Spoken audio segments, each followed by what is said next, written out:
জীবনে কারো কাছ থেকে আঘাতপ্রাপ্ত হলে তাকে অবশ্যই ভুলে যাওয়া উচিত। কিন্তু আঘাত থেকে প্রাপ্ত শিক্ষাটা কখনোই ভুলে যাবেন না। সময়কে সবসময় মনে রাখা উচিত। হোক সেটা ভালো সময় আর হোক না খারাপ সময়।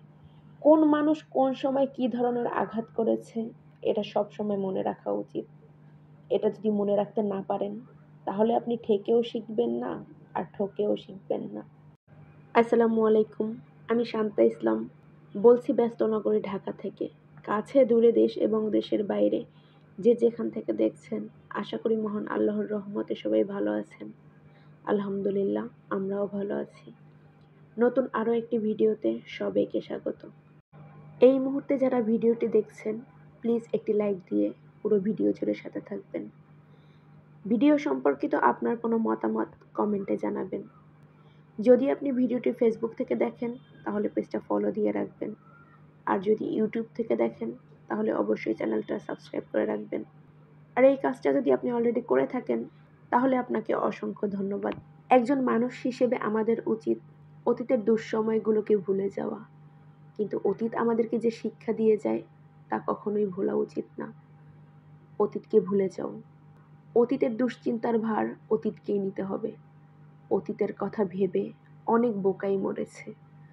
আগামীকালের বোঝা অতীতের বোঝার সঙ্গে মিলে আজকের বোঝা সবচেয়ে বড় হয়ে দাঁড়ায়। অতীত সে তো চলে গেছে, আর ভবিষ্যৎ বর্তমানের উপর নির্ভর করে। মানুষের মুক্তির দিন আজই। বর্তমানে যে অতীতের কথা ভাবে তার মতো বোকা পৃথিবীতে আর নেই। শক্তিহীনতায়, মানসিক দুশ্চিন্তা ও স্নায়বিক দুর্বলতায় সব কিছুর জন্য দায়ী অতীতের চিন্তা। অতএব অতীতের আর ভবিষ্যতের দরজার আগল লাগাও আর শুরু করো দৈনিক জীবন নিয়ে বাঁচতে, বর্তমান নিয়ে ভালো থাকতে। কথায় আছে, অতীতের নাকি অমরত্ব আছে। কারণ মানুষ কখনোই নিজের অতীতকে পুরোপুরি ভুলে যেতে পারে না। কোনো না কোনোভাবে এর প্রভাব আমাদের জীবনে থেকেই যায়। তাই কবির ভাষায়, অতীতে খুঁজে পাতিয়া চিঠি, দেখি জীর্ণতার ধুলো মেখে পড়ে রয়েছে মণিকোঠার এক কোণে।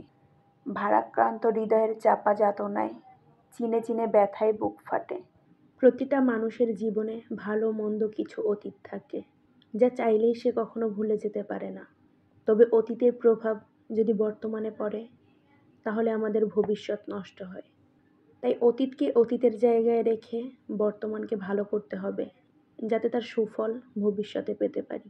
অতীতের দুঃসহ স্মৃতি ভুলে বর্তমানকে সুন্দর করতে পারলে ভবিষ্যৎও সুন্দর হবে ইনশাআল্লাহ। আল্লাহ হাফেজ। আসসালামু আলাইকুম।